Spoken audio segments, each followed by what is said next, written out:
Fala galera, seja bem-vindo a mais um Pix Talk.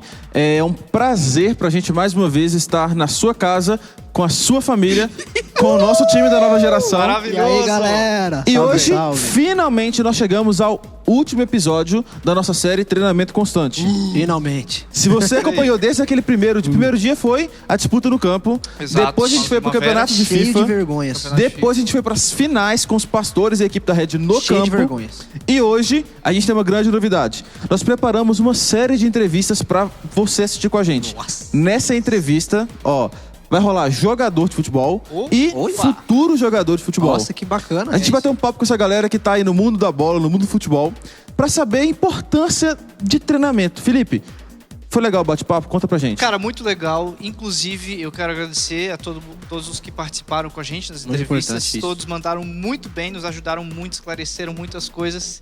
E tá sensacional, cara. Sério, a gente vai entender de fato um pouco melhor sobre treinamento, sobre os tipos de treinamento.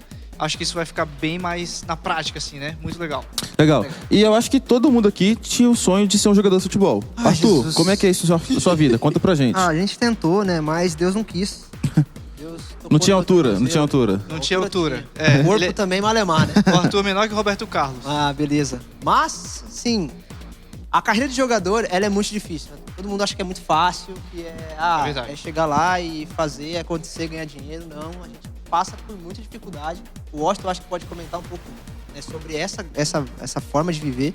Mas, assim, esses jogadores estão conseguindo algo incrível, tem um ensinamento muito bacana pra nossa vida. Eu acho que vale a pena você gastar vários minutinhos aí pra ouvir a entrevista desses caras. Então, vamos pro nosso primeiro bate-papo. Acompanhem tudo pra gente encerrar com chave de ouro essa série que a gente tem aqui no Pix Talk. Vamos lá. E aí, meu, tudo bem? Como é que você tá? Maurício Brito, então, agora com a gente aqui, um brother muito querido aí. Meu irmão, eu falo que ele é meu irmão preto, né? E é carinhoso porque ele sabe a história que a gente tem junto aí. Maurício, conta um pouquinho aí quem é você, um pouquinho sobre você aí pra galera que tá assistindo a gente agora poder saber um pouco mais quem é você. Sim, fala meu irmão. A gente pode se chamar de irmão sim, né? Porque a gente já tem uma história juntos e quero agradecer primeiramente pelo convite, por estar participando com vocês aí desse trabalho. E eu sou o Maurício Brito, tenho 28 anos, sou de Porto Alegre, morei muito tempo em Florianópolis, foi onde acabei te conhecendo, né? E a gente acabou firmando uma amizade que parece que desde sempre, assim, né? Joguei no Avaí por 3 anos e meio, lá eu me profissionalizei, né? E depois eu acabei indo para Malta, acabei indo para Europa e agora tava jogando no mundo árabe, né? Mais precisamente no Bahrein.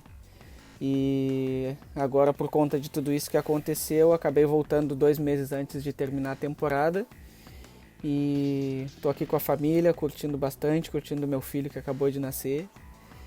E tive o prazer também de te reencontrar, né? Quando voltei nessa pandemia e a gente pôde se rever depois de algum tempo. Maurício, chamou Marquinhos Gabriel pra jogar, calcanhar, Maurício na cara do gol pra marcar, bateu! Gol!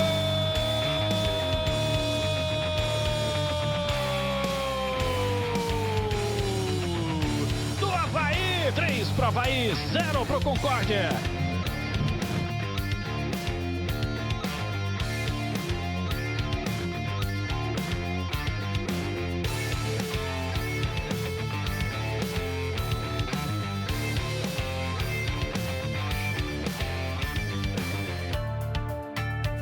No início, assim, da minha carreira, tipo, há uns 5 anos atrás, vamos dizer assim, eu não tinha tanto entendimento de quanto era importante isso, sabe? Porque eu não tinha essa prática de quando tá de férias, tá treinando para manter um condicionamento e eu senti muito isso ao passar do tempo, né? E hoje a gente consegue ver que praticamente todos os jogadores, tanto em alto nível quanto quem ainda está começando, se dedica a isso, né? Para não, quando voltar às atividades, não sair tão atrás, né? E eu também senti essa diferença de quando eu comecei a colocar em prática isso, o meu desempenho durante a temporada, né? O quanto é importante, tipo, tá de férias, mas ao mesmo tempo não estar de férias, né? Porque para nós, atleta, a ferramenta nossa de trabalho é o corpo, então a gente não pode relaxar, né? Então eu vi o quanto isso é importante, assim, da gente poder estar mesmo de férias, curtindo a família, a gente poder tirar um tempo para trabalhar, para poder manter um condicionamento, não só cuidando da alimentação, mas sim o condicionamento físico, né? Manter as atividades assim.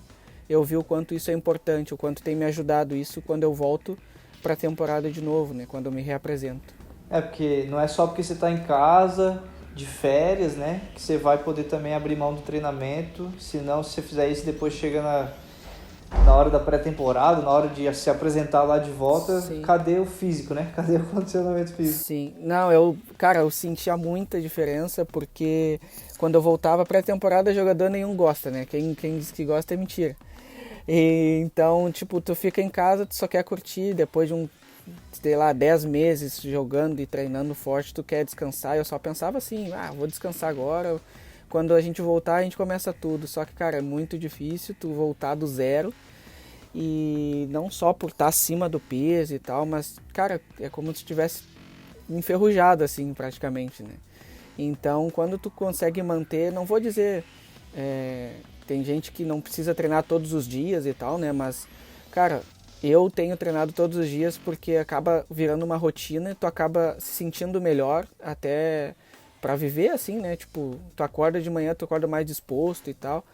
Então, eu procuro fazer isso hoje, né? Eu coloquei isso como... até depois que parar de jogar, assim, eu pretendo também continuar mantendo essa... Porque eu vi o quanto me ajudou, não só em questão da temporada em si, mas questão de condição de vida, assim, né?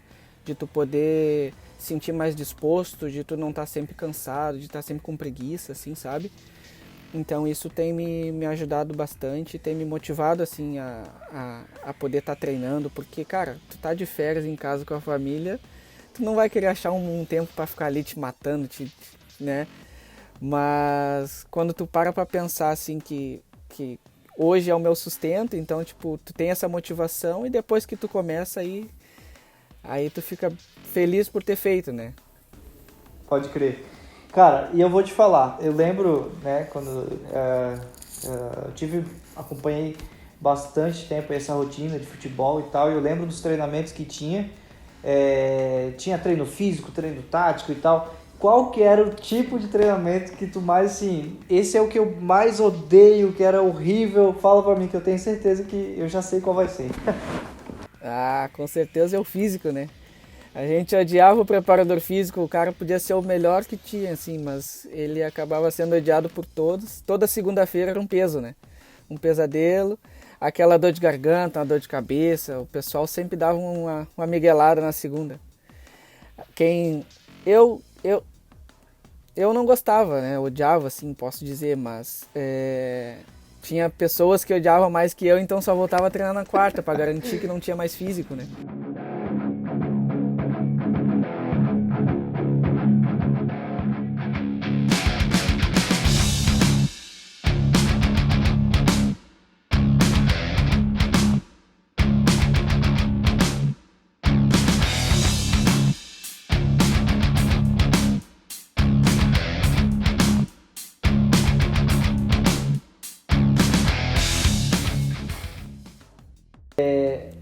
Com certeza, eu acho que tu deve ter alguma experiência pra contar aí, tipo, que você viu que, no meio do jogo lá, quando tava precisando aguentar um resultado, ou então quando tava precisando ir atrás, correr pra fazer o gol, virar, sei lá, fazia diferença ou não fazia o treino físico?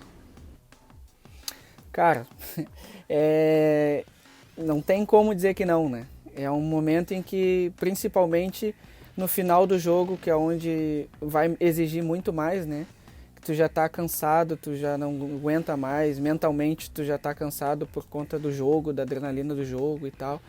E tu precisa daquele algo a mais, né? Então, como eu estava falando antes, por mais que eu não gostasse, assim, eu nunca deixei de fazer, sabe? Teve um ano que eu joguei em Malta, que foi... O jogo tava 1-1, já tinha estourado o tempo, assim, tipo, eu olhava o placar e a gente precisava ganhar o jogo, e na última bola que eu recebi, eu consegui, tipo, fazer o gol que nos deu a vitória, sabe?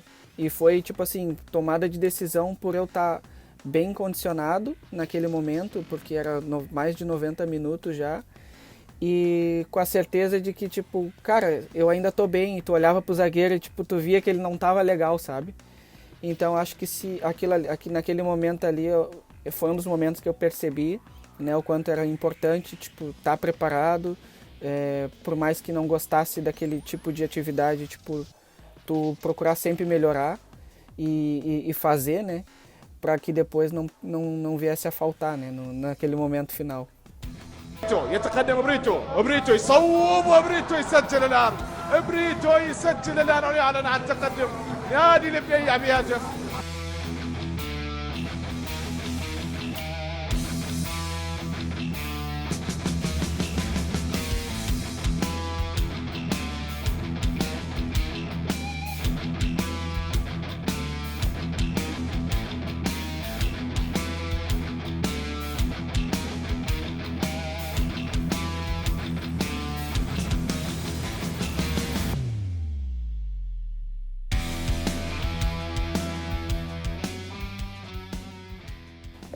E a gente está usando isso, tipo, como paralelo também em relação ao treinamento da fé. Porque Sim. a fé, né, você já conhece Jesus e tal, legal isso. E conta um pouquinho aí da sua experiência, como que você conheceu Jesus e, né, como é que você entrou aí para essa fé. Sim. Cara, Deus na minha vida foi tão misericordioso, tão maravilhoso, que durante toda a minha caminhada num lar cristão, né? Mas depois, ali em 2010, quando eu cheguei no Avaí, comecei a participar das reuniões de Atletas de Cristo que a gente fazia, que tu participava também, foi ali onde deu o start, né, na minha vida, foi através de um testemunho. E a partir dali eu comecei a perceber o quanto Deus vinha cuidando assim da minha vida, porque todo lugar que eu passava sempre tinha um grupo de atletas que fazia reuniões e eu não sabia o que aquilo ali significava, sabe? Mas eu era convidado para participar e tal, mas eu nunca me interessei, assim. E quando eu cheguei ali no Avaí, foi aonde, tipo, uma das primeiras vezes que eu estava longe da família, que eu não tinha tantas pessoas próximas de mim, assim, né, tipo, amigos mais próximos junto. E foi aonde eu encontrei ali um lugar que eu me sentia bem, que eu me sentia em casa. E através de testemunho, como eu falei, né, de um menino que foi na reunião, eu comecei a participar, comecei a ir frequentar a igreja, comecei a caminhar com vocês, e a importância também, né, de ter pessoas que caminham junto contigo, te ensinando, te orientando, né, e assim acaba que Deus vai te mostrando o que tu deve fazer, o que tu deve parar de fazer, e aí tu começa a perceber que não é aquilo que tu vê na televisão, não é aquilo que tu escuta, né. Comecei a ver um Jesus diferente, não aquele de ouvir falar, mas aquele de fato de viver com ele, assim, sabe? Porque a gente era acostumado a ouvir, porque tu é crente, tu não pode fazer isso, tu é crente, tu não pode fazer aquilo, sabe? Tu não pode ouvir isso. E no nosso meio do futebol, tipo, tu não pode ir pra balada, tu não pode isso, sabe? É cheio de não pode, sabe? E aí comecei a me aprofundar junto com alguns meninos que na época tomaram essa decisão junto comigo, sabe? Eu lembro que até houve um distanciamento ali na concentração, que eu tinha um grupo de amigos, e depois que eu comecei a frequentar, esse grupo de amigos começou a ficar um pouco mais distante e gerou até meio que um conflito, mas é por conta de que não fui eu, não foi ninguém que acabou se distanciando do outro, foi simplesmente o que eu passei a viver, sabe? O que eu passei a acreditar, o que me fazia... o que era prioridade para mim naquele momento e o que deixou de ser depois, entende?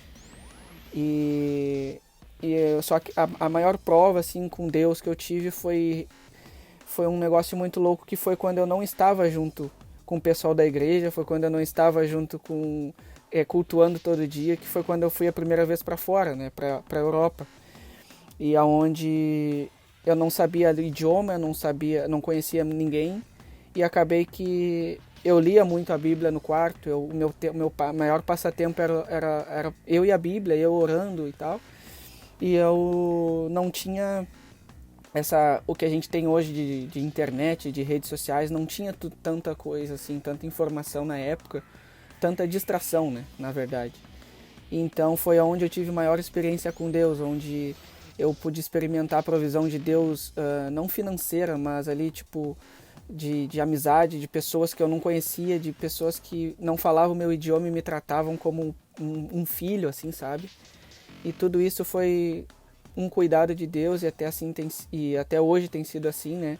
Depois que eu conheci minha esposa, no momento de dificuldade que eu tinha fraturado a minha perna e achava que já tinha acabado o futebol para mim, eu encontrei minha esposa, a gente se casou, agora a gente tem um filho já, e tu acompanhou a minha vida já há bastante tempo, tu sabe os momentos de dificuldades assim que a gente acaba passando no futebol, né, de incertezas, né?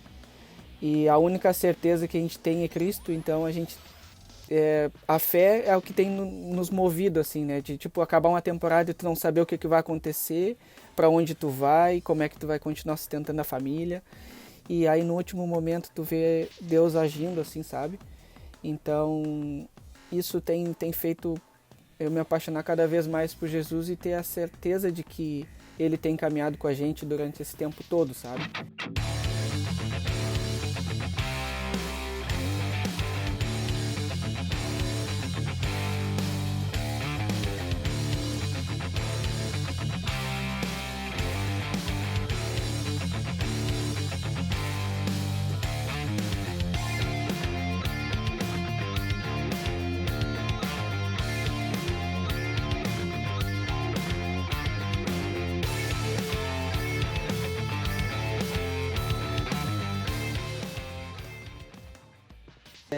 Qual é o treinamento que você usa para treinar a sua fé, para exercitar a sua fé?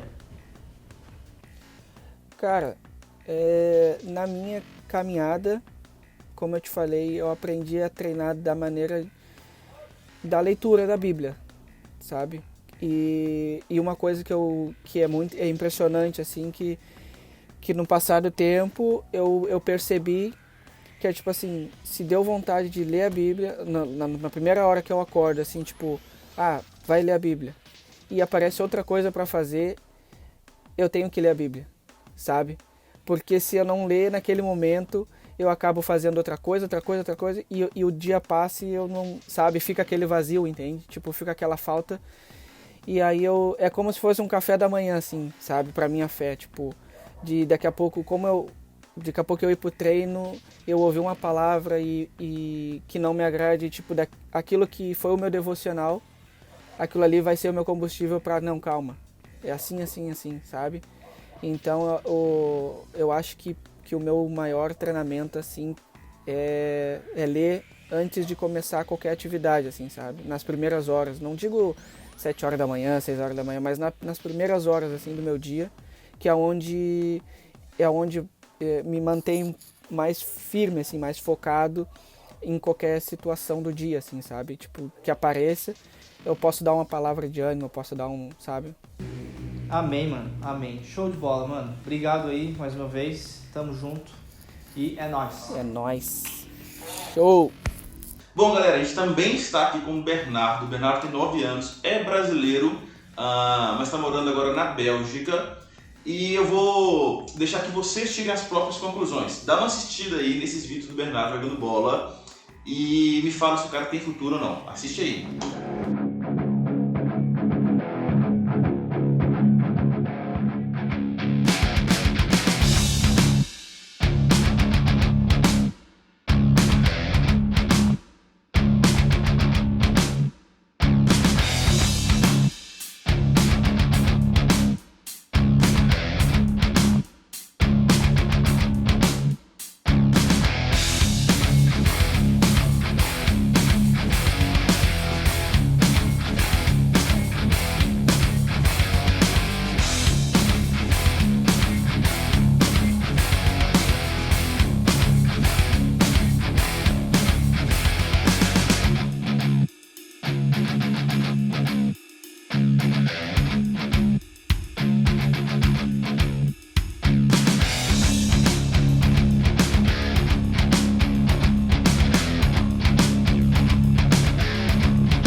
Bernardo, cara, me conta um negócio. O quanto você é apaixonado pelo futebol? Pouco ou muito? Muito. Muito? Então deixa eu fazer um teste com você. Vamos lá. Se você pudesse escolher tomar sorvete um dia inteiro, sem seus pais brigarem, ou uma bola de futebol nova, o que você escolheria? Jogar futebol, né? Bola de futebol. Tá, então deixa eu pensar mais. Vamos lá. Pizza liberada todo dia à noite durante um ano ou uma chuteira nova? O que você prefere? Chuteira nova, eu prefiro mais chuteira nova. Chuteira nova, vou dificultar mais. Vamos lá. Uma viagem pra Disney ou uma camisa autografada do seu jogador que você é ídolo, que é seu ídolo, que você é fã dele. O que você escolhe? Ter uma assinatura da camisa do jogador, meu ídolo. É difícil ganhar, né? Cara, apaixonado por futebol. E B, me fala um negócio. Qual que é o seu time que você mais gosta? Que time que você torce? Barcelona. Barcelona. É do Brasil. E do Brasil? Barcelona e do Brasil é Cruzeiro e Flamengo. Então tá bom. Por isso que eu te chamei, só por causa do Cruzeiro, cara. E cara, me conta o seguinte, B. Você quer ser um jogador de futebol? Acertei, né? Aham. E o que você faz hoje aí pra realizar esse sonho? Você tá treinando em algum time? Você joga no time da escola? Como que é isso aí hoje na Bélgica? Como que você tem se preparado para ser um jogador? Eu tô treinando de um time aqui da Bélgica. Um time e eu tô fazendo campeonato, tudo. Mas o nosso papo do programa de hoje é sobre treinamento. E você é novinho, você tem 9 anos ainda. Mas você já vê que é importante o treinamento? Por que você treina assim? Quais resultados o treinamento traz para você como futebol? Eu fico treinando para melhorar quando tiver o jogo, melhorar depois do outro jogo, melhorar mais ainda, todo dia melhorando.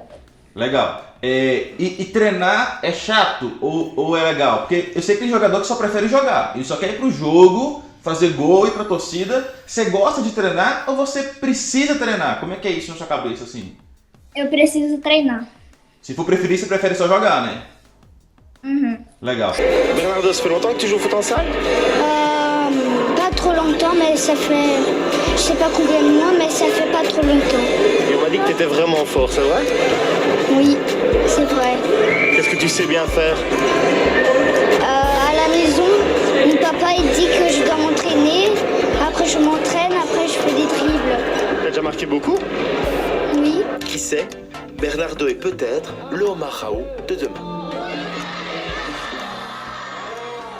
E Juninho, agora que eu falar com o seu pai, me fala aí como que é esse incentivo pro B, assim? Eu acho que 99% das crianças, dos meninos brasileiros sonham em ser jogador de futebol, né? Eu acho que o B, como qualquer outro garoto, chegou pra você e falou, pai, quero ser jogador de futebol. Como vocês lidam com isso assim? Como vocês preparam ele, sabendo de todas as dificuldades que é um processo de um garoto se tornar um jogador de futebol? Qual que é o investimento que vocês têm feito na vida dele?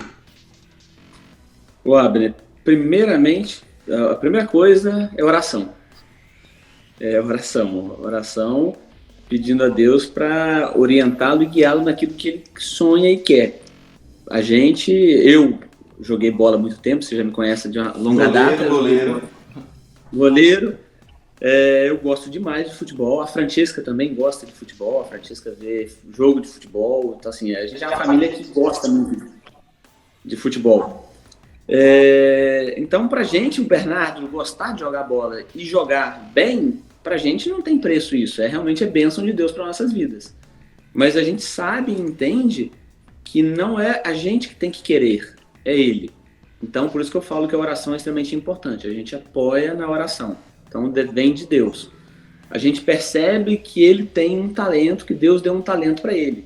Mas é extremamente importante ele compreender que se você tem um talento, mas você não planta, você não vai colher. Então por isso que eu sempre fico conversando muito com ele sobre isso, a importância do treinamento.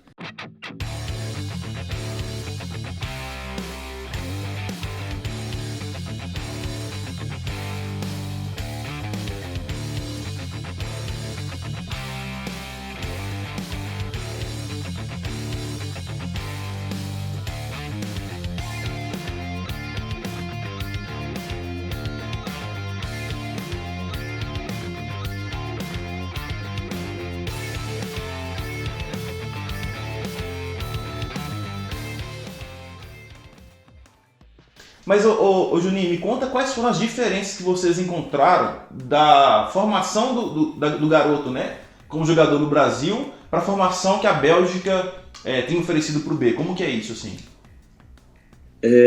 Bom, uma coisa que me espantou muito. No Brasil, na verdade, a gente joga bola como? A gente joga bola na rua, a gente joga bola na escola, das escolinhas da escola, os treinos depois da aula, né?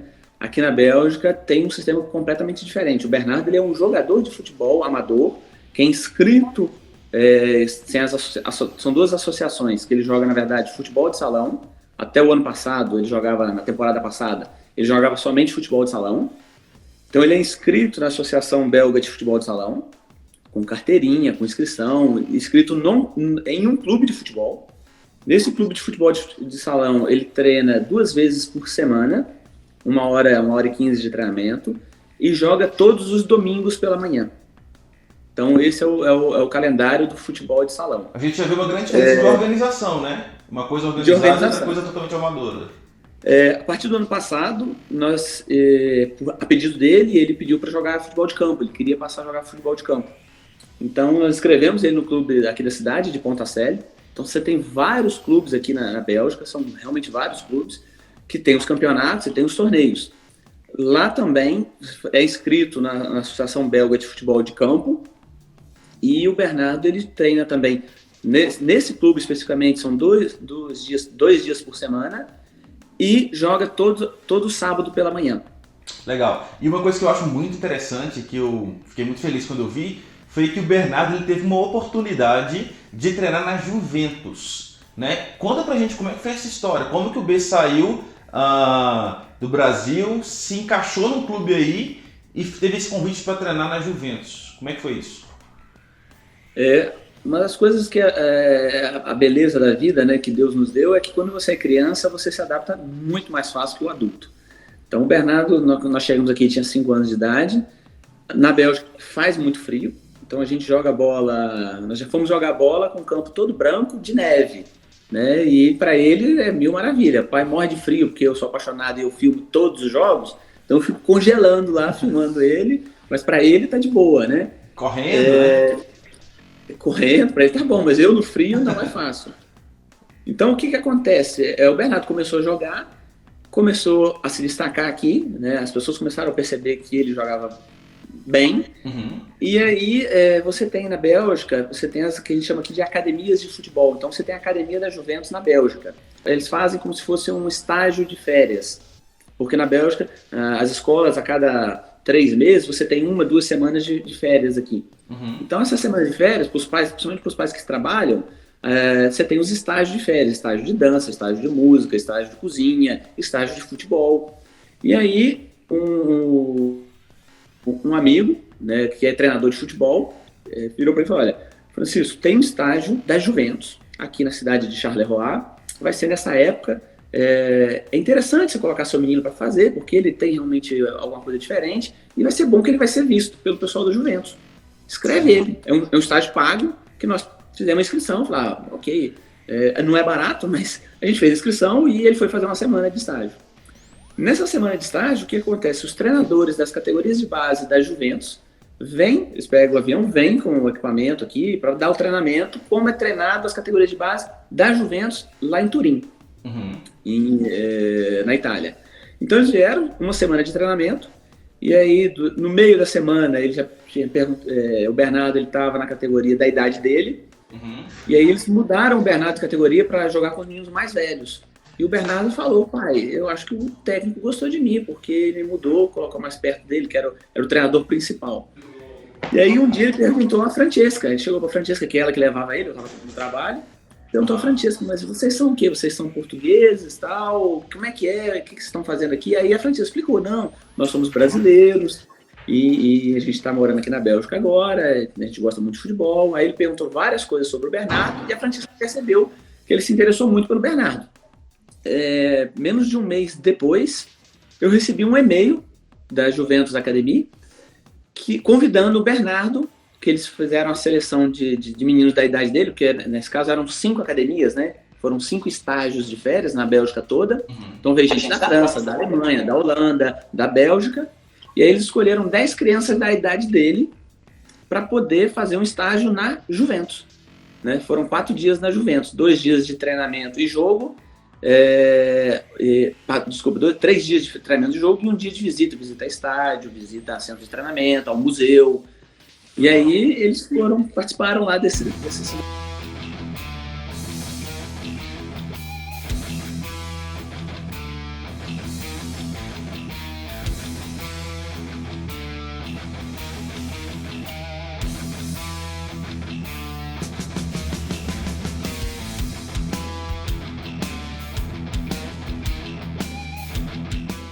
Na verdade, foi todo um processo realmente como se fosse jogador de futebol. Os pais não vão... Bom, eu e a Francesca somos pais coruja, nós fomos de carro seguindo o ônibus, né? Porque ele tinha 8 anos, a gente falou, nunca dormiu fora além dos amigos, da casa dos amigos. Então a gente seguiu para ver como é que funcionava também. E aí eles foram tudo no ônibus, tem toda uma equipe da Juventus que acompanha, eles dormem em hotel. A gente não tem contato, nós fomos, nós assistimos, nós filmamos, mas sem contato algum, não tivemos nenhum contato com ele. Realmente, o grupo de garotos fica isolado. Até porque não é todos os pais que vão. Então, a gente fez questão de ir para acompanhar o nosso rapazinho, né? Tá certo. E, B, me fala um negócio. Eu vi que você participou do campeonato de embaixadinhas, né? Me conta, como é que foi essa história, assim? Eu sei que você bateu um recorde, não fala o número ainda, porque a gente vai deixar pro final, o número de embaixadinhas que você fez. Mas até então, antes desse campeonato, você tinha um recorde. De quantas baixadinhas que era? 200 e... 44. 244. Era o seu recorde até então. E aí, chegou uns competidores diferentes que faziam muito mais embaixadinhas, né? Como é que isso serviu de motivação, assim? O que você pensou e o que você fez para conseguir competir com esses garotos? Eu treinei muito, eu queria ser um dos primeiros, queria ganhar, mas não deu certo. Então, eu treinei cada dia, no 4º dia eu fiz 1000, eu não vou falar. Pode falar, qual que é o seu recorde hoje de baixadinhas? Hoje?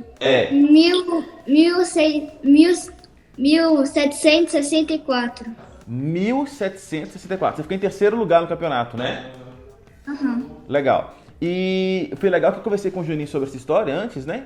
E o Juninho me falou sobre a motivação dele, né? Em quanto tempo ele pulou de 200 para 1700? Em 4 dias. 4 dias de treino em casa, ele conseguiu de 244 para 1700 e tanto, né?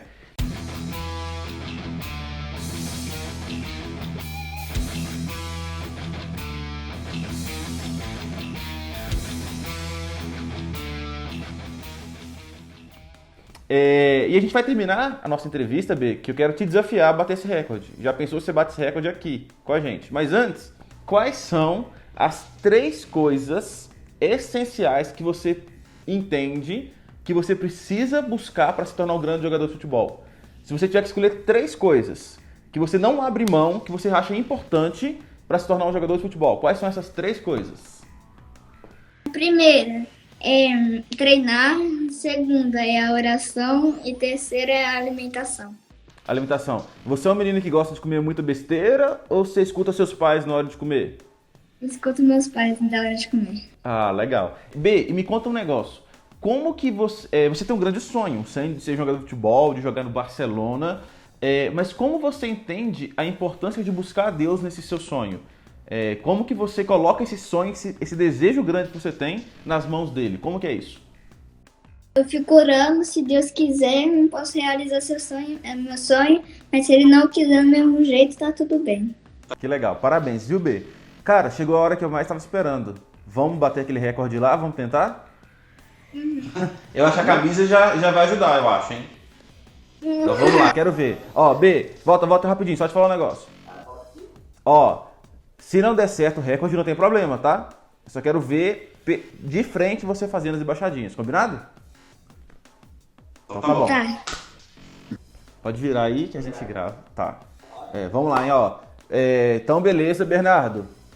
A Fran, sua mãe, vai contando e sem ela vai falando com a gente aqui, tá? Pro vídeo ficar mais rápido, a gente vai acelerar ele, porque senão a gente vai ficar aqui muito tempo com as embaixadinhas. E de 100 em 100 a gente vai colocar aqui na tela o número pra gente saber quantas embaixadinhas já foi. Preparado? Uhum. Então tá bom, valendo, hein?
Galera, eu vou parar o vídeo porque eu preciso compartilhar algo muito interessante com vocês. A gente gravou essa entrevista com o Bernardo e no final eu desafiei ele, né, a tentar bater esse recorde dele, mas não para que a gente consiga filmar e exibir isso, mas como um desafio para ele. E no dia da gravação ele bateu acho que mais 500 embaixadinhas, mas já era tarde da noite lá, se não me engano já era quase 22 horas, 22h30 lá. Então ele estava cansado e a gente não insistiu, e até porque não era nossa intenção que ele batesse o recorde, né, pra gente colocar aqui no programa. E eu falei com ele, não, B, ficou ótimo, a gente coloca aqui no final os 500 embaixadinhas, vai ser bem legal, a galera aqui do Brasil vai gostar. E beleza, no outro dia a gente já estava começando o processo de edição desse material e eu recebi uma mensagem do Juninho, que é o pai do B, a mensagem está aqui do lado, falando que o B ele tinha pedido para gravar de novo para tentar bater o seu recorde. Eu estava numa reunião e ele falou assim, a gente está filmando e tal, eu queria que você visse. Eu pedi uma pausa na reunião e liguei para o Juninho e consegui pegar ali o finalzinho. E o mais legal disso tudo é que o Bernardo ele bateu 3.048 embaixadinhas. Eu não consigo bater nem 100, eu acho, nem 50. Mas o que é legal disso? É a gente entender a força de vontade dele para isso, a superação, o talento que ele tem. Mas mais do que isso, quanto ele coloca metas na vida dele, ele se esforça para isso, e isso sempre me chamou muita atenção na vida do B. E o resultado que ele colhe disso. Então a gente vai passar agora o vídeo, a gente conseguiu o vídeo das 3.048 embaixadinhas. Eu vou colocar aqui agora, a gente vai acelerar, porque foram quase 30 minutos direto de embaixadinhas que ele fez. Mas eu acho que é bem interessante a gente conseguir mostrar para as pessoas que o treinamento ele gera grandes resultados e que o B está se superando com isso. Assiste com a gente aí.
E aí, bebê, quantas embaixadinhas você fez? Peraí.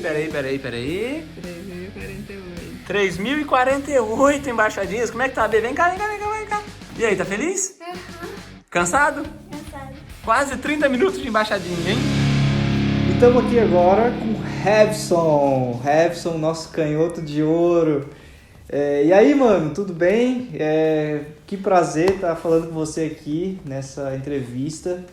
E eu queria que você se apresentasse. O Revson eu conheço também lá de Floripa, de muito tempo atrás. Ele, na época que ele foi jogador lá do Avaí, e eu morava do lado do clube, né, do lado do estádio. Então fiz amizade com muitos jogadores lá que passaram por lá. E o Revson é um desses que também começou a frequentar depois um tempo a igreja lá com a gente. Mano, se apresenta aí, cara. Fala aí sua idade, qual é a sua posição, os times que você já jogou. Fala um pouquinho da sua história pra nós, resumida aí. Boa noite, Felipe. É sempre uma honra e um prazer, né, cara, poder estar participando e podendo compartilhar um pouquinho da nossa vida, da nossa história. Tu é um cara aí que a gente tem como referência, tu sabe disso. É um amigo que Deus nos deu, um irmão, né, que nos deu, a família toda. Então é sempre uma honra poder estar falando contigo, te ver, né? Depois de um tempo também a gente não se via, se vê aquele pelo vídeo aqui é legal, cara, ainda mais nesse momento. Não vai me fazer chorar, mano, já de cara. Pra quem não sabe, até na casa do Felipe eu morei uma época, né? Lá em Floripa, lá.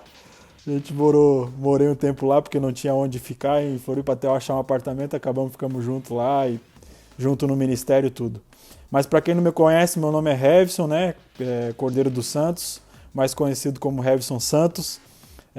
Sou do interior do Paraná, de Cascavel. Nasci em Cascavel, mas minha família toda mora em Marechal Cândido Rondon, onde realmente eu me criei, cresci ali até os 7 para 8 anos, da onde eu saí de lá para ir para o Grêmio Futebol Porto Alegrense, onde começou a minha caminhada no futebol. E até hoje a gente está aqui. Hoje eu tenho 32 anos, sou casado, minha esposa se chama Bárbara, de Florianópolis também. E eu acho que é praticamente isso aí, cara. Hoje jogo no Brasil de Pelotas, aqui do Rio Grande do Sul. E qual que é a sua posição? Minha posição é volante, né? Eu acho que eu iniciei como atacante de beirada, né? Como ponta esquerda na época, mas aí eles foram me descendo. Uma época eu joguei de zagueiro também no Avaí, e assim foi. Mas minha posição mesmo de origem, tudo é volante, hoje eu jogo de volante.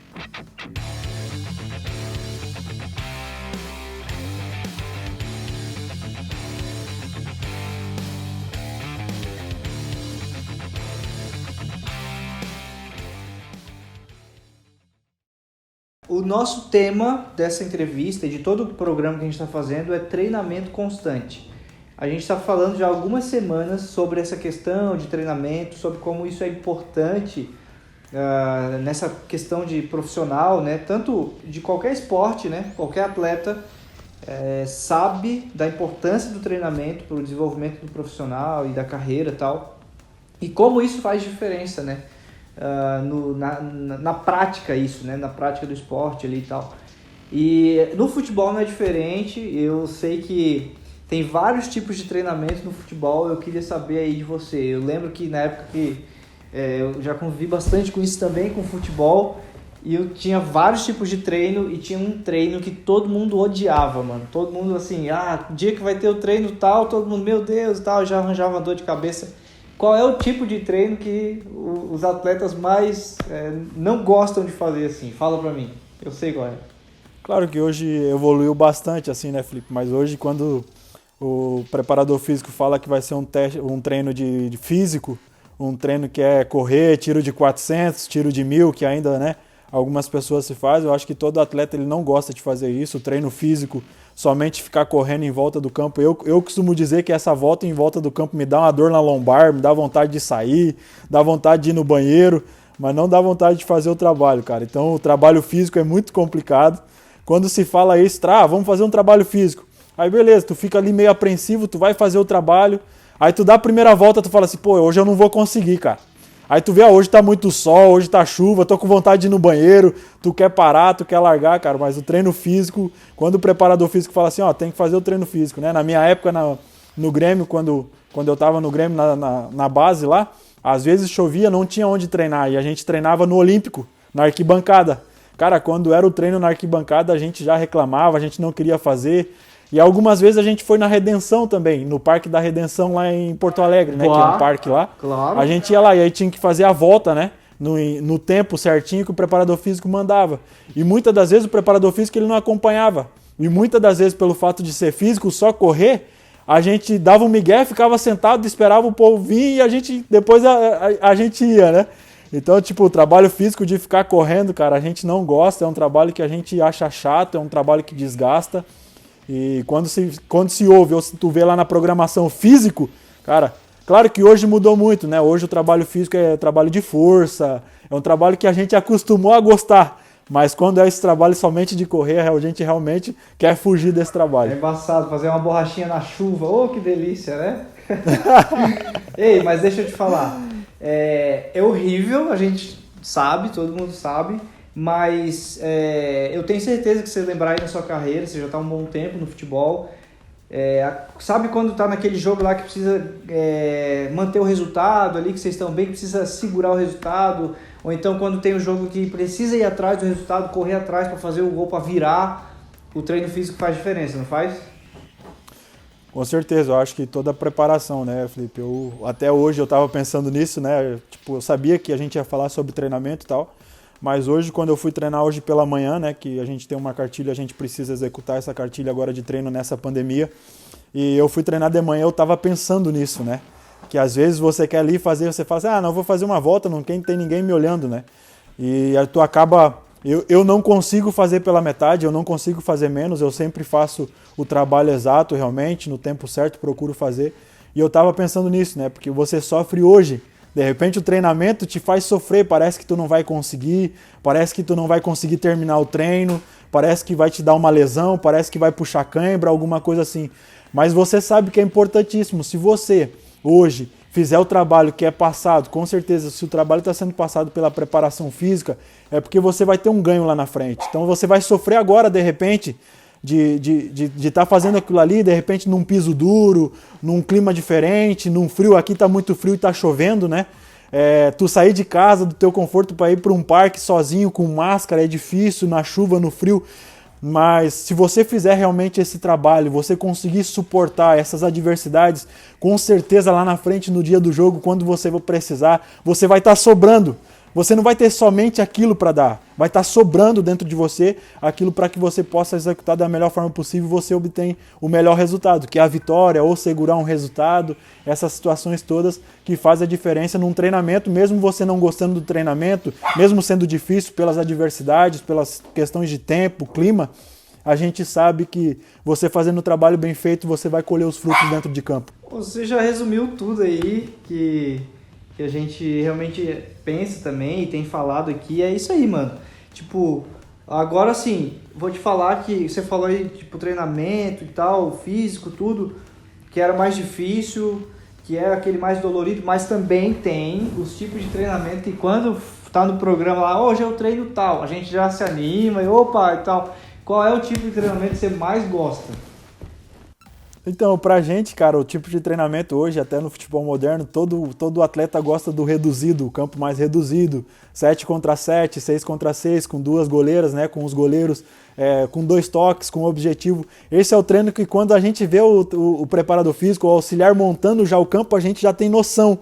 Às vezes até não tá na programação, mas no dia, de repente, o treinador muda, fala, hoje eu vou dar ele, porque todo treinador sabe que a gente gosta desse trabalho, sabe? De campo reduzido, de chutar no gol, de fazer finalização, de marcar, de ter a posse da bola, de ter a bola, de gostar da bola. Esse é um treino que a gente, quando o treinador faz, quando ele está montando o campo, a gente já se alegra, né?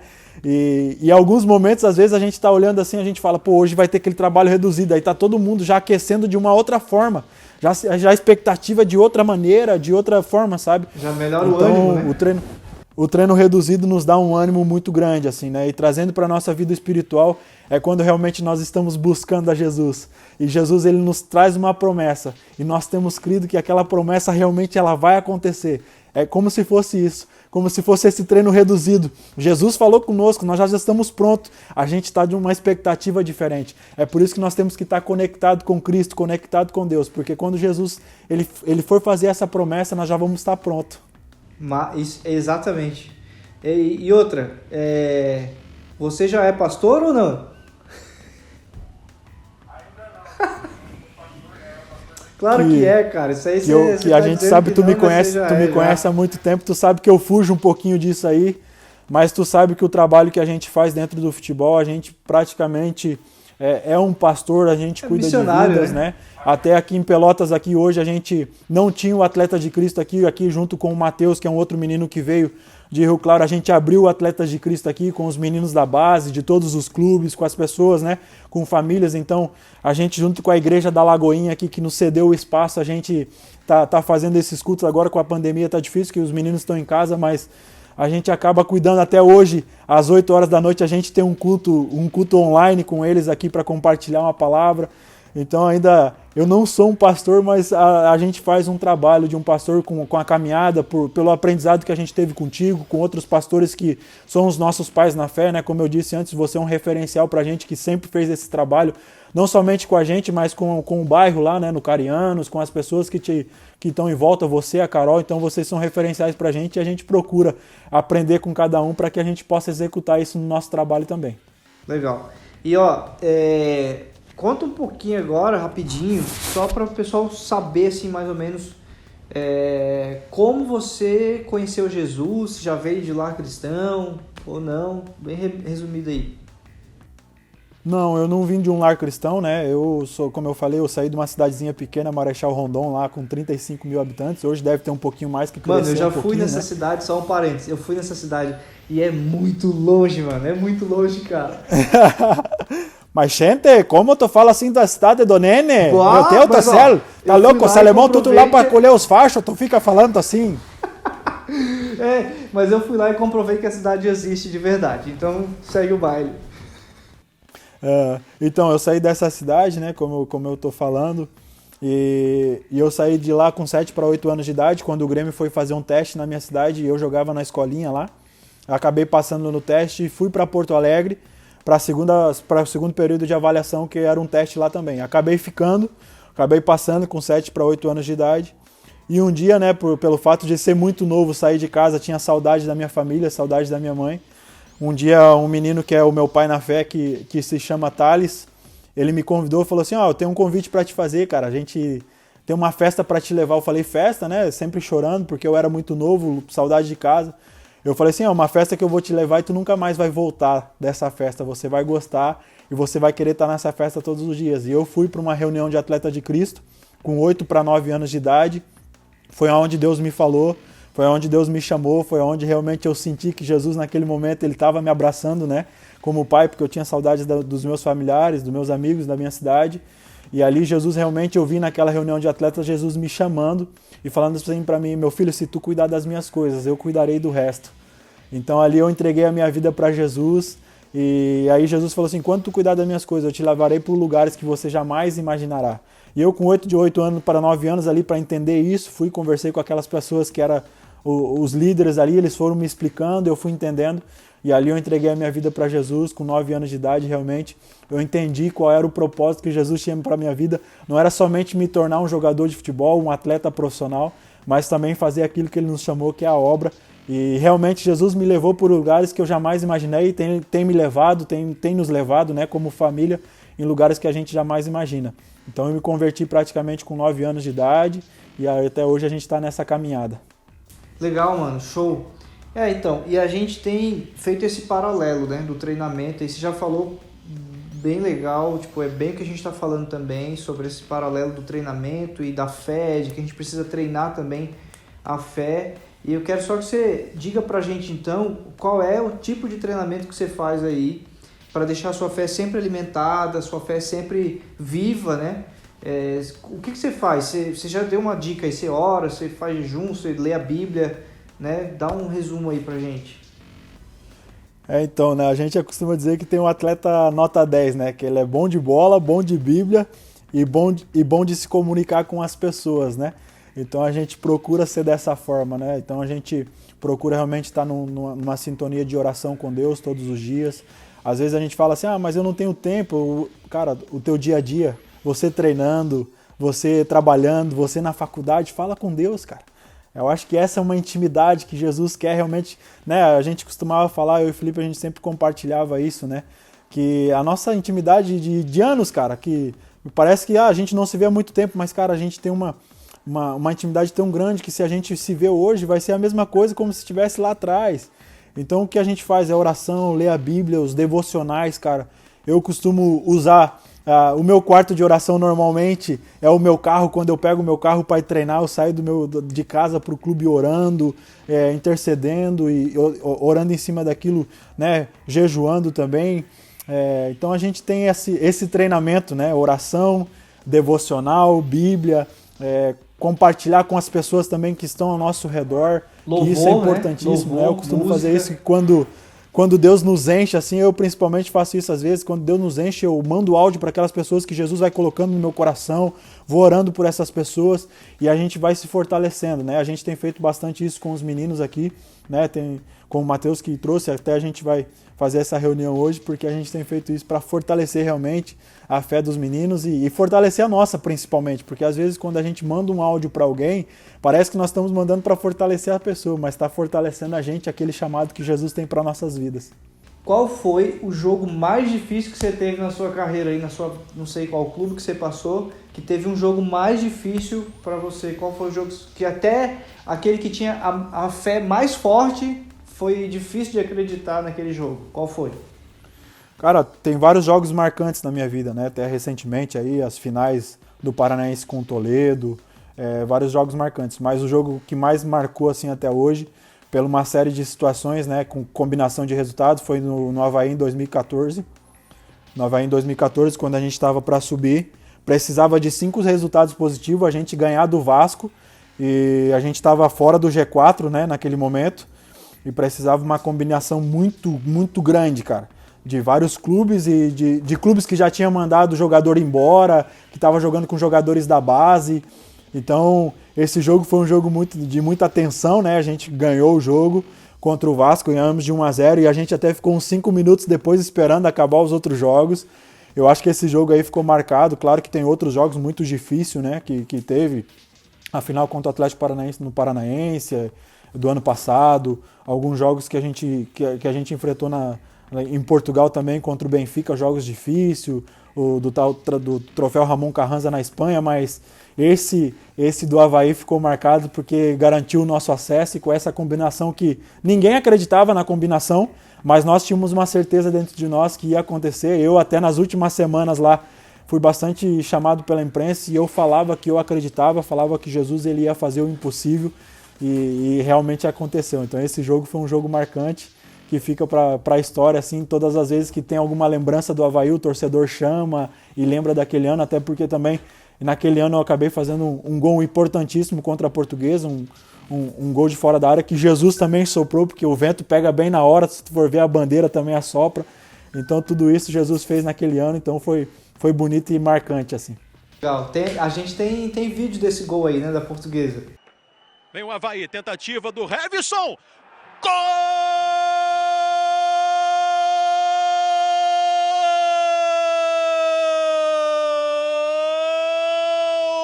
do Avaí!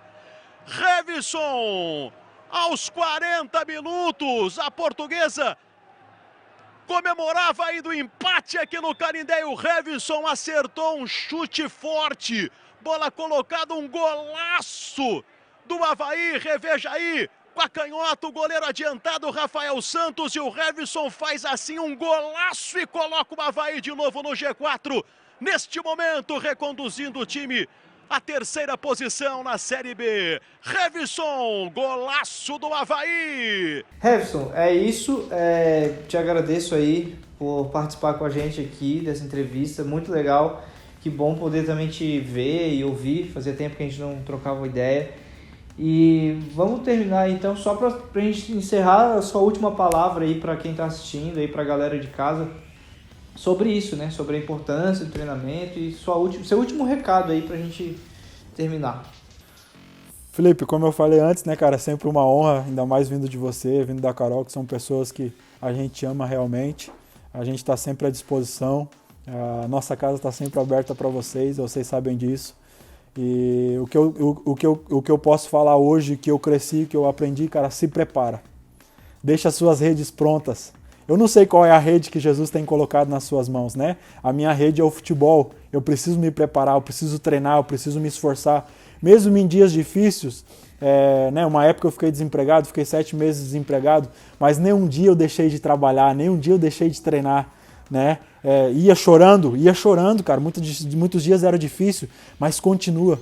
Mesmo sendo difícil para você abrir a Bíblia, abre a Bíblia. Vai treinar, se prepare realmente.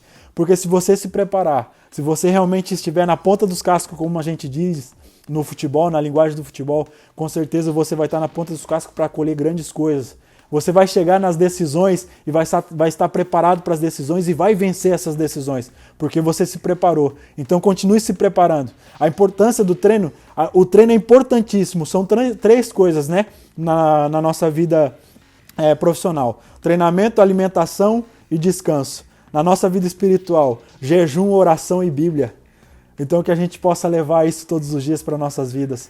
E a gente possa, com certeza, se vocês continuarem treinando realmente nisso no dia a dia, sabe? Aproveita essa pandemia, se aproxima, porque eu creio que nesse momento é um aviso de Deus, é um Jesus nos chamando. Fecha a porta do seu quarto, vai para a sua intimidade, que Jesus está te treinando para níveis maiores que Ele quer te levar, para situações que virão, que você vai estar preparado. Então continue treinando, porque é o que eu costumo dizer, se você continuar treinando, levar isso a sério, a sua vitória será grande. Aí, maravilha.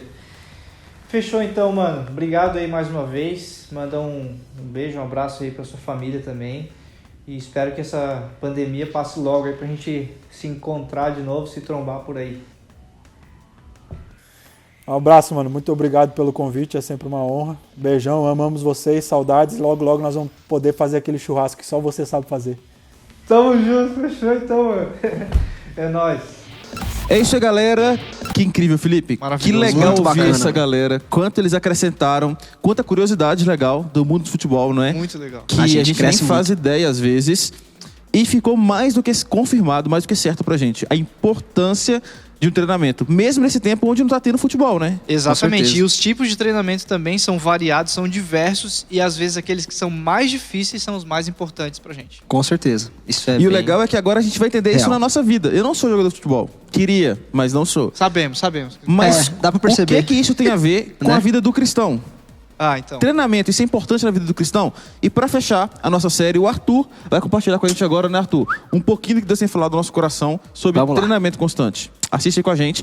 E importante, no final da mensagem a gente tem um recado hiper mega... Meu Deus. Não, hiper mega não. Ultra mega light. Ultra mega light. Com certeza. Pra te dar. Então, assiste com a gente até o final e não perde nada. Partiu. Oi, pessoal, é um prazer estar aqui com você novamente. E a gente chegou em uma das partes mais importantes do nosso programa, onde a gente vai falar um pouco da palavra de Deus, onde a gente vai falar um pouco sobre Deus, sobre quem Deus é. E a gente tem que começar recapitulando algumas coisas, relembrando algumas verdades. Nós estamos numa série onde nós estamos falando sobre treinamento constante. Algo que é contínuo, algo que a gente não pode parar, algo que a gente tem que persistir, continuar. Porque o treinamento é muito importante para a vida de qualquer atleta. E principalmente para a vida do cristão. O treinamento é fundamental para o cristão porque nós estamos sendo treinados a lidar com várias situações do nosso cotidiano. A como enfrentar o nosso adversário, que é o pecado, e as situações que vêm para nos abalar. Então, sempre devemos estar preparados. E só vamos estar preparados se nós estivermos bem treinados. Só que o Felipe, nos últimos 2 encontros, e nesses 2 últimos encontros foram assim incríveis a mensagem exposta. Ele trouxe 2 verdades. A primeira é o que fazer. O que nós vamos fazer, né, enquanto treinamos? E como devemos fazer? E isso é importante para a nossa vida.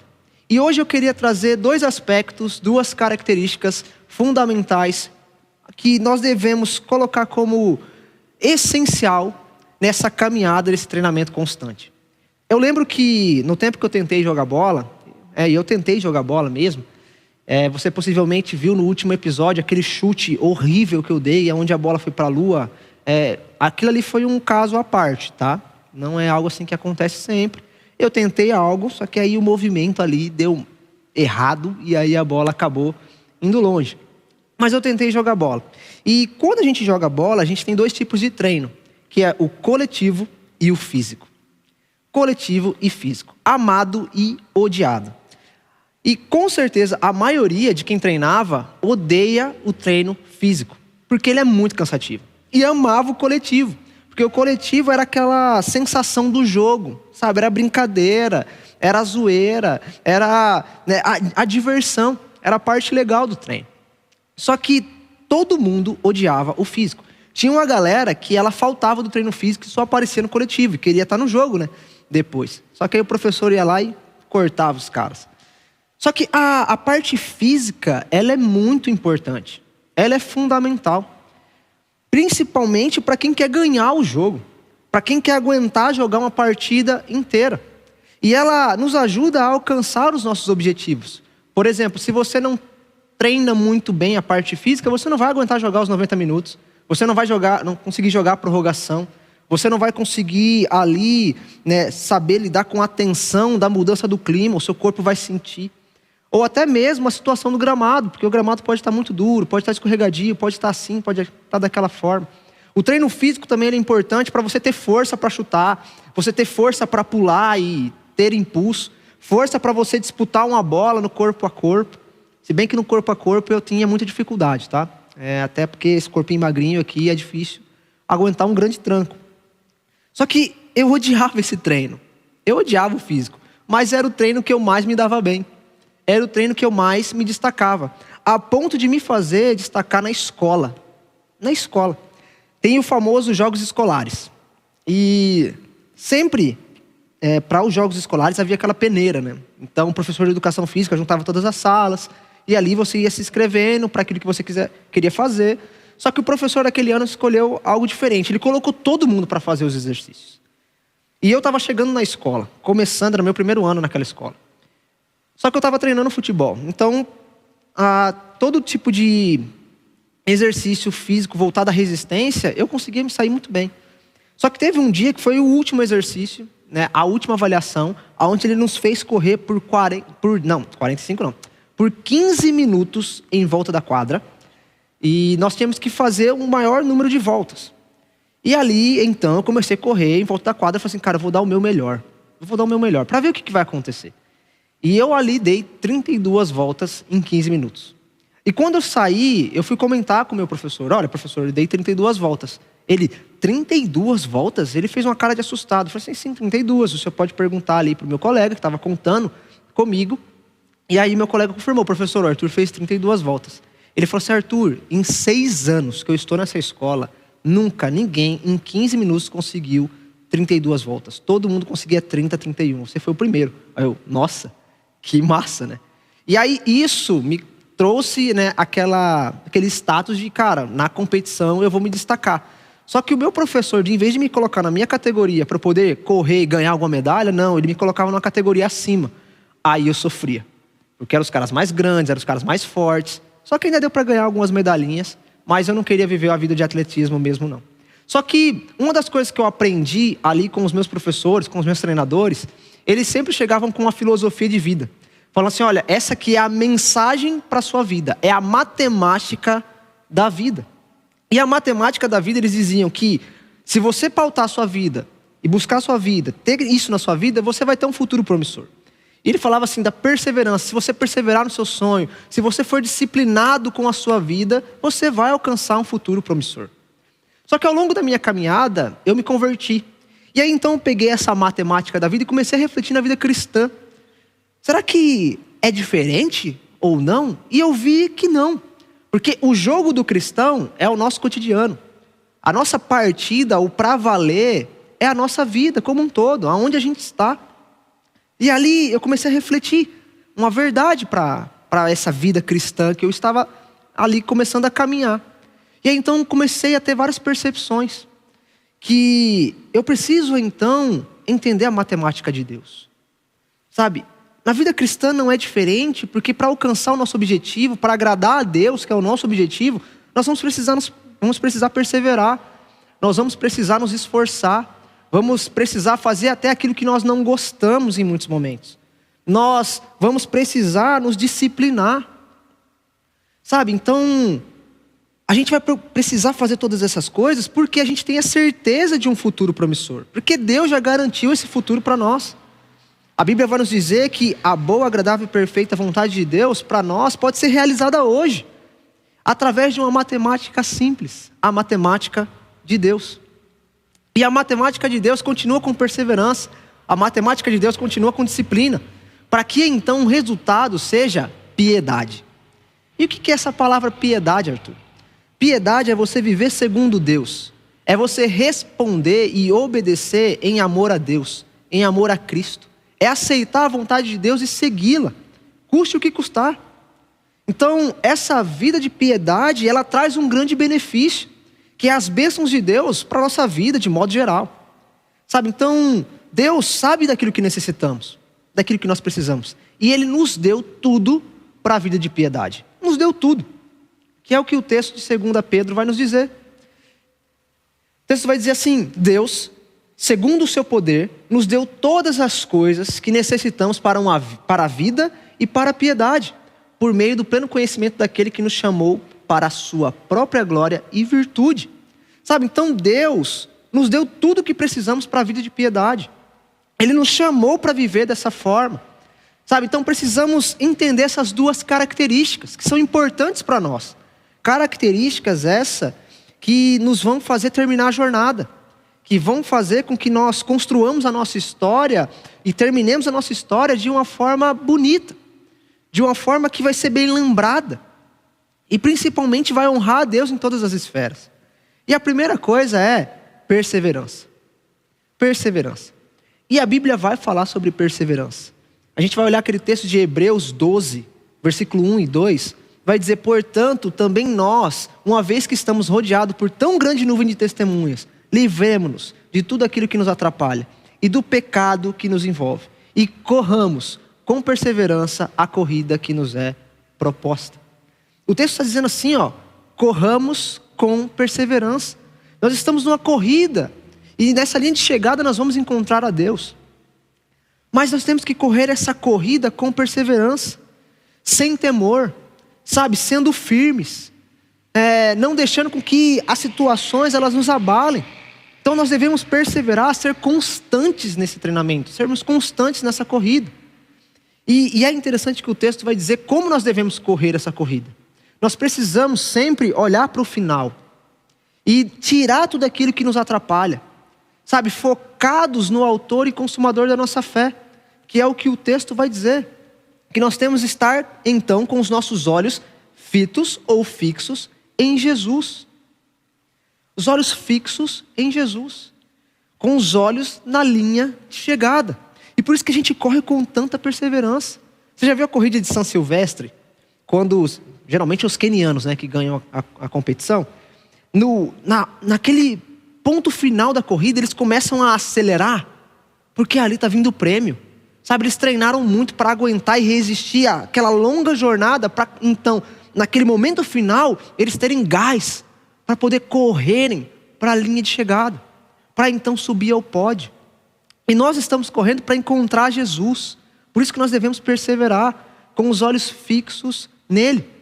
Porque o texto vai dizer que ele é o nosso líder, ele é o aperfeiçoador da nossa fé. Sabe aquela brincadeira do siga o mestre?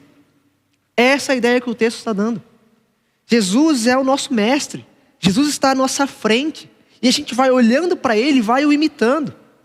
E para o imitar de forma real, de forma perfeita, de forma que o agrade, nós não podemos nos iludir, a gente não pode se atrapalhar, a gente não pode se deixar enganar, a gente não pode ver as coisas passando e então deixando o nosso mestre ir e a coisa começando então a mudar o caminho, mudar a rota. A gente não pode agir dessa forma, sabe? Só que hoje o mundo tem dado coisas para você se iludir, para você bombear, para você então se desviar, para você se enganar. Davi vai dizer que nós devemos olhar para o céu, para Deus, porque é de lá que vem o nosso socorro. Sabe, esse mundo não tem nada para oferecer para você. E olhando fixadamente para Jesus, nós teremos uma mente que pensa como Jesus. Nós teremos ações que pensam como Jesus. E assim nós vamos agradar a Deus. E o pecado vai perder espaço no nosso coração. Só que como eu falei, nessa caminhada, a gente tem muita coisa que vem tentar nos enganar. Tentar nos enfraquecer. Tirar o nosso foco. Fazer com que a nossa perseverança em seguir a Jesus, ela venha a ser abalada. E aí, o que pode ser, Arthur, essas coisas? Possivelmente pode ser um menino ou uma menina que você está interessada na sua escola e que não ama a Deus. E que é o momento e o tempo errado de você se relacionar, porque o momento agora é você estudar. É você estar focado no seu futuro. Mas você fica naquela, Arthur, eu vou morrer sozinho, e acaba se iludindo e se enganando. Sabe, não é hora disso. É hora de você focar em Jesus. É hora de você aprender sobre Jesus. Sabe, é hora de você estudar e pensar no seu futuro. É hora de você se relacionar bem com a sua família. Sabe, não é hora agora. Sabe, não é hora agora. Aí a gente vai então caminhando e a gente vê um mundo de mentiras. A gente vê um mundo de fofoca.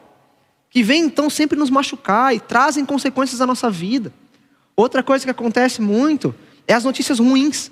Sabe, uma notícia triste. algum familiar que se perdeu, alguma coisa que aconteceu, a gente fica triste. A gente olha para o Covid e vê tantas pessoas morrendo, a gente fica triste. A gente fica sem esperança. A gente fica abalado. Sabe? E aí então a gente tem problemas com a nossa família e isso então também nos abala. Nos enfraquece de perseverar, porque parece que nunca vai resolver esse problema. Ai, meu pai nunca vai entender, minha mãe nunca vai entender. Ai, meu pai nunca vai se converter, minha mãe nunca vai se converter. Cara, o controle não está na sua mão. Sabe? A sua vida não está na sua mão. Quem está com a caneta da história é Deus. E você precisa continuar perseverando. Sabe? Então, a gente tem até problema com nota baixa. Né? Há um aluno ou uma aluna que tirou a nota baixa, a gente se entristece. A gente se entristece quando a gente não consegue entrar na faculdade que a gente queria. Sabe, a gente se entristece porque está passando por muitas dificuldades no nosso trabalho. Ou até pela falta do trabalho. Sabe, ou porque não alcança os objetivos do trabalho, isso nos abala. Ou até, vamos para uma outra esfera, que são problemas com a sexualidade. Sabe, problemas com a sexualidade, pornografia, masturbação. Isso não é um problema só de meninos, envolve meninas.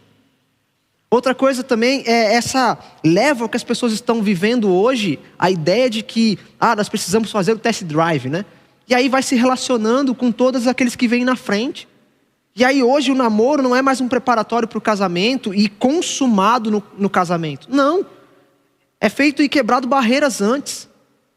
Sabe, o sexo foi feito para o casamento. Não para antes dele, nem fora do casamento. Sabe, então tem muitos casais hoje se relacionando. Namorados se relacionando, meninas se relacionando de forma casual, e aí então sofrendo consequências. Sabe, a gente vê um mundo hoje totalmente perdido. As pessoas com muitas dúvidas a respeito do futuro e deixando a ansiedade, né, ser hoje a maior doença que se tem. Na verdade, a ansiedade é um pecado. Sabe, então a gente vê hoje, né, escolhas erradas e consequências pesadas. Nós vemos pessoas e jovens totalmente viciados em videogame, totalmente viciados em bebida, totalmente viciados em drogas. E essas coisas tendem a nos desestabilizar. Tendem a fazer uma bagunça na nossa vida. Sabe, tendem a fazer com que a gente, nessa ponte a qual nós estamos andando ou atravessando, ela vem então começar a ter problemas, a rachaduras. Nesse slackline da vida que nós estamos, a gente acaba então ali bambeando e escorregando, caindo, tirando a atenção. O pecado sempre vem com essa proposta, porque ele é cheio de perigos. A vida é cheia de perigos. Só que Deus, ele tem algo melhor para você. E é interessante que o texto vai dizer, 2 Pedro, que a perseverança, ela produz vida piedosa. A perseverança produz vida piedosa. E olha lá o texto dizendo que a perseverança produz a piedade. A perseverança produz piedade. Sabe, então, sem ela, sem a perseverança, nós vamos viver de forma inconstantes. Sabe, vai ser igual uma Maria Mole. Vai ser igual um João Bobo, que você bate, ele vai caindo, vai voltando, e não tem algo fixo, não permanece fixo. É aquele famoso boneco do posto, sabe, que fica lá e está inconstante. E aí bate o vento, ele cai, aí volta. Sabe? Então, a verdade é, quem não persevera, se acomoda.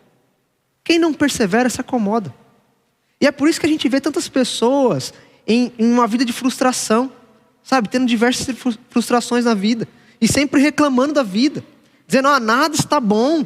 Eu não consigo alcançar os meus objetivos, eu não consigo alcançar os meus sonhos. E aí então se perde nisso, e se afunda nisso. Sabe, então a gente precisa começar a perceber algumas coisas. A perseverança, ela não é algo ruim, porque é cansativa. Mas ela traz resultados duradouros. Ela traz resultados que nos fazem crescer. E é interessante o que o Cristiano Ronaldo vai dizer. Cristiano Ronaldo, vencedor de 6 bolas de ouro, para mim o melhor jogador do mundo. Muitos vão falar, o Messi, ou o outro Neymar, tal. Para mim o Cristiano Ronaldo, ele é completo. Faz gol de perna direita, perna esquerda, de cabeça, de falta, faz gol de tudo que é jeito. Sabe, então para mim ele é um jogador completo. Mas se você for olhar na carreira do Cristiano Ronaldo, ele nunca foi um jogador de habilidade. Ele teve o seu momento de habilidade. Mas o que faz o Cristiano Ronaldo hoje ter o título de ser uma máquina é a forma como ele é disciplinado. É a forma como ele é perseverante nos objetivos e na busca pelos objetivos dele. E em um dos momentos que ele estava ganhando a bola de ouro, ele disse o seguinte: ninguém nasce ou ninguém nasceu com um corpo perfeito, sabendo de tudo, né, ninguém nasce com um corpo perfeito, sabendo de tudo, de alguma atividade específica ou preparado para tudo. Tudo é fruto de muita perseverança e disciplina. Sabe, então tudo é fruto de perseverança e disciplina. Nós não vamos nascer perfeitos, nós não vamos nascer sabendo de tudo, preparados para tudo, mas nós precisamos treinar muito, perseverar muito. E perseverar no quê, Arthur, na vida cristã? Eu vou dizer o quê? Nós precisamos perseverar muito na nossa vida de oração, sabe, na nossa vida de comunhão com Deus. A gente precisa perseverar muito na leitura bíblica, no conhecer a Deus, porque a gente não pode ser influenciado por aquilo que a gente não conhece. A gente não pode se relacionar com Deus se nós não conhecemos a partir da sua palavra. Outra coisa é a comunhão. Sabe, ela é essencial para a gente continuar crescendo, estando junto com os nossos irmãos que estão com o mesmo objetivo que nós estamos. E a terceira é o serviço, de trabalhar para Deus, de fazer para Deus. Isso faz com que a gente esteja firme, cresça num relacionamento com Deus e tenha força para perseverar. Sabe, porque a gente vai estar em constante comunicação com Ele, a gente vai estar sabendo o que Ele quer de nós, a gente vai ter amigos que vão nos ajudar, e no serviço nós vamos ver que há pessoas que estão passando por uma situação pior que a nossa, e nós temos força o suficiente para ajudar. Uau, isso é incrível. Sabe, então nós fomos chamados para permanecermos firmes na busca por piedade. Mas para buscar a piedade, nós precisamos da disciplina. Da disciplina. E não uma disciplina como correção, tá? Eu estou dizendo uma disciplina como conduta. Um ato onde habitualmente nós buscamos o bem. Nós procuramos fazer aquilo que é correto para o bom funcionamento do nosso corpo e da nossa vida. Só que a disciplina é algo que deve ser construído ao longo dos dias. Não é algo que você vai adquirir, né, de uma hora para outra. Sabe? É um hábito a ser desenvolvido. Provérbios 23 vai dizer o seguinte: dedique à disciplina o seu coração e os seus ouvidos às palavras que dão conhecimento. O que Salomão está dizendo aqui? O que o sábio está dizendo aqui? Ele está dizendo o seguinte: olha, aplica a disciplina, ou discipline o seu coração e os seus ouvidos à palavra de Deus. Tenha o hábito de colocar o seu coração diante de Deus. Um exemplo que a gente pode pegar é a academia. A academia é um exemplo fácil disso. A gente sabe do bem que a academia pode produzir para o nosso corpo. Mas para então começar a ir na academia, você demora muito. A gente fica naquelas promessas de começo de ano, né? Não, esse ano eu vou para a academia. Aí passa o primeiro dia, passa o segundo, passa o terceiro. A gente vai lá só para o final do ano. Porque a gente está se aproximando então do Natal e do Ano Novo e a gente quer comer bem, então a gente vai para a academia. Só que quando a gente então decide ir para a academia, a gente vai, para tornar isso um hábito, é uma batalha. Porque vai ser uma batalha para você acordar cedo, vai ser uma batalha para você se alimentar bem, vai ser uma batalha para você fazer o exercício correto. Você vai precisar de disciplina. E aí então você se disciplinando, você vai ver que isso é algo importante para a sua vida. É algo essencial para a sua vida. E na vida cristã não é diferente. Sabe, na vida cristã não é diferente. Para ter uma vida cristã saudável, nós precisamos tornar o nosso relacionamento com Cristo uma prioridade. Para que Ele sendo a nossa prioridade, a gente venha olhar para Ele, pensar nele, recorrer a Ele sempre que alguma coisa acontecer. Sempre. Precisamos disciplinar o nosso coração a correr para Jesus em todos os momentos. Em todos os momentos da nossa vida. Não apenas em momentos a qual eu estou sofrendo, ou a qual eu estou emocionalmente abalado. E parece que a gente tende a essa vida de buscar a Deus somente quando o nosso emocional está abalado, como se Ele fosse um terapeuta. Sabe, Jesus não é isso. Então, se a oração e a leitura bíblica não foram uma prioridade no seu tempo, ela nunca será uma prioridade no seu coração. ela nunca será uma prioridade no seu coração. Sabe, então nós precisamos de disciplina. E é interessante o que a quarentena tem feito. A quarentena está colocando todo mundo em uma autoavaliação com a sua vida com Deus hoje. Todo mundo está sendo avaliado. E aí então você está começando a perceber a motivação do seu coração. Às vezes, nós somos motivados ou procuramos a disciplina para viver a vida com Deus por conta do Mega Space. Ah, se tem o Mega Space, então eu tenho uma vida com Deus. Ah, não, se tem o Ultra Space, eu tenho uma vida com Deus. Se tem o culto do Light Up, nossa, eu vou sair de lá, eu assim, voando com Deus. Aí tem os pequenos grupos. Ah, não, eu estou num pequeno grupo, então eu estou bem com a minha vida com Deus. Ah, o culto da Red. Meu Deus, como eu estou com saudade do culto da Red. Porque eu saía de lá feliz, alegre, empolgado para a minha vida com Deus. Só que aí passa algumas horas, você sai empolgado e a sua empolgação passa e a sua vida com Deus para. Sabe, sua vida com Deus para. Porque a gente parece que gosta de viver de puxão de orelha. A gente gosta de viver dessa questão de culto motivacional, acampamento, acampa dentro. Sempre puxando algo emocional para estar bem com Deus. A gente vira o caçador de evento, sabe? E aí uma conversa com alguém que me puxa a orelha, que me chama minha atenção, então agora eu vou me aproximar de Deus. E isso não é errado, tá? Isso não é errado. Mas isso não é o fator principal. Não deve ser por isso que você busca Deus ou se relaciona com Deus. É interessante o que o Bill Gates vai dizer. Ele vai dizer o seguinte: quando não houver mais motivação, é a hora que a disciplina entra em ação. Sabe, porque em algum momento a gente vai deixar de estar motivado. Por exemplo, jovens e adolescentes e pré-adolescentes saem de um acampamento super motivados a ter um relacionamento com Deus. Ali é a Bíblia inteira. Só que passa um capítulo, 2, 3, aí começa a ir para Levítico, Números, aí já desanima. Sabe, já desanima. Porque a motivação, ela não vai sustentar, mas é a disciplina na sua vida com Deus que vai sustentar o seu coração. Que você então vai caminhar com Deus. Por isso que ela é muito importante. E é interessante o que 2 Pedro vai dizer. Ele vai dizer assim: portanto, irmãos, empenhem-se ainda mais para consolidar o chamado e a eleição de vocês. Sabe o que Pedro está dizendo assim? Olha, vocês devem se esforçar, vocês devem ser diligentes, vocês devem se esforçar continuamente, mas vocês têm que ir além da força de vocês. Além da força de vocês. Então, se você achou que estava bom, não está bom, você tem que ir mais além. Você tem que se esforçar, você tem que ir além dos seus limites. E para a gente se tornar um bom atleta, a gente precisa ir além dos nossos limites. O treinador sempre vai nos impulsionar a ir além dos nossos limites. E é preciso disciplina para isso. Disciplina para você ir além dos seus limites, para mostrar a todos quem é o dono do seu coração. Disciplina para você ir além dos seus limites, para mostrar quem está cuidando da sua vida, quem pauta a sua vida, quem pauta as suas escolhas.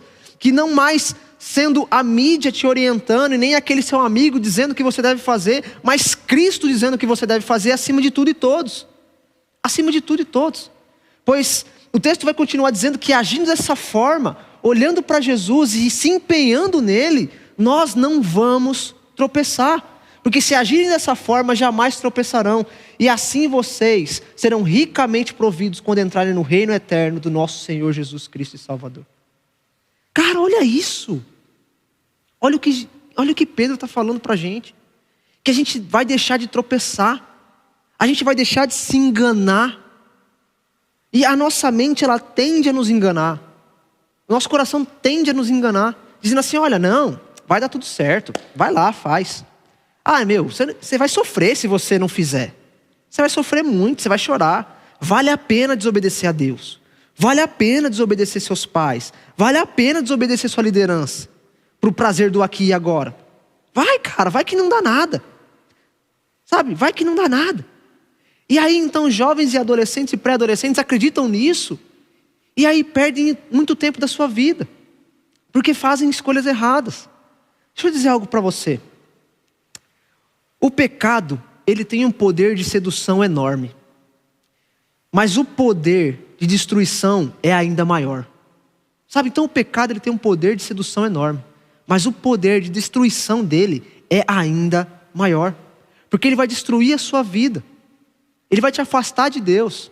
E ele vai destruir a sua vida, né, com aqueles que estão à sua volta. Porque o seu pecado vai afetar as outras pessoas. Ele é destruidor.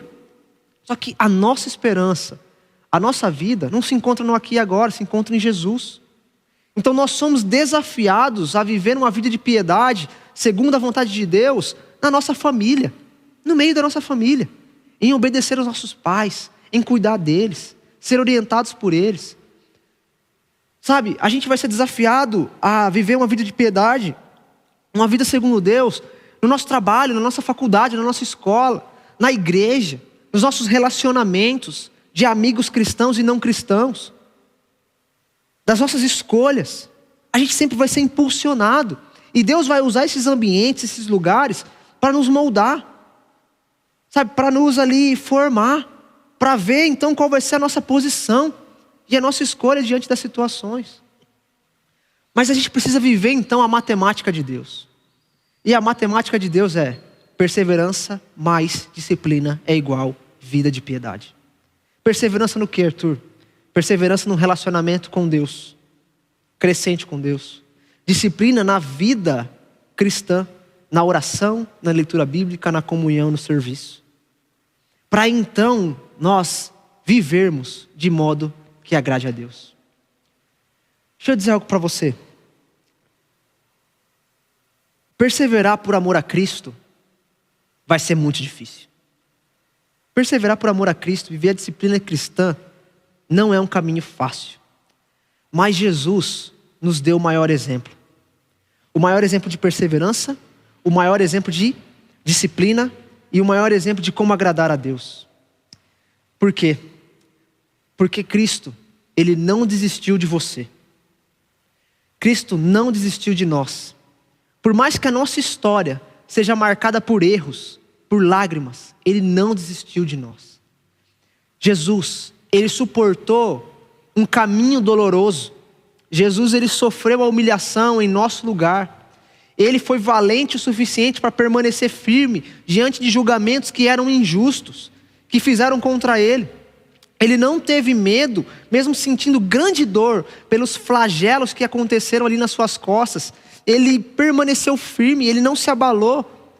Mesmo com todas aquelas chibatadas, mesmo com aquelas chacotas que fizeram com Ele, colocando uma coroa de espinhos, dizendo que Ele era o rei, de forma irônica. Mas Ele mostrou então um amor inabalável, um amor constante, ao ser crucificado naquela cruz e decretar a nossa liberdade. Sabe, e ao terceiro dia ressuscitar para dizer ao mundo inteiro que nele nós temos força para perseverar, que nele nós temos força para nos disciplinar e que nele nós podemos então viver uma vida de piedade onde nós estaremos completos e experimentaremos da alegria no nosso tempo presente, porque Ele é a nossa alegria. Sabe, então o mundo vai dizer que nós estamos em uma sociedade que só vê desânimo. Só vê desânimo. Marcada por ansiedade, marcada por incredulidade, focada no aqui e agora.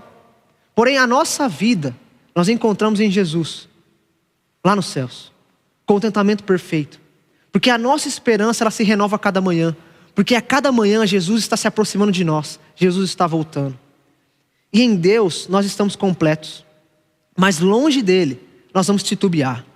Mas longe de Deus, nós vamos balançar. Nós vamos perder a direção. Nós vamos ser instáveis. Sabe, sempre inclinados para baixo e puxados para baixo. Vamos ser muito bons de argumento, mas ruins de arrependimento. Mas deixa eu dizer algo para você. Nós não estamos em busca da felicidade. Nós não estamos em busca da felicidade. Nós já encontramos a felicidade. A felicidade já veio ao nosso encontro. Essa felicidade tem um nome: Jesus Cristo. Sabe, Agostinho de Hipona vai dizer, eu amo esse escritor, ele vai dizer que só quem criou o ser humano tem poder para fazer ele feliz. Somente quem criou o ser humano tem poder para fazer ele feliz.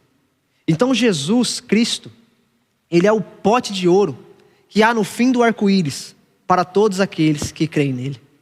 Jesus é o nosso pote de ouro. Então, para refletir e praticar, para você entender, persevere em buscar a Deus.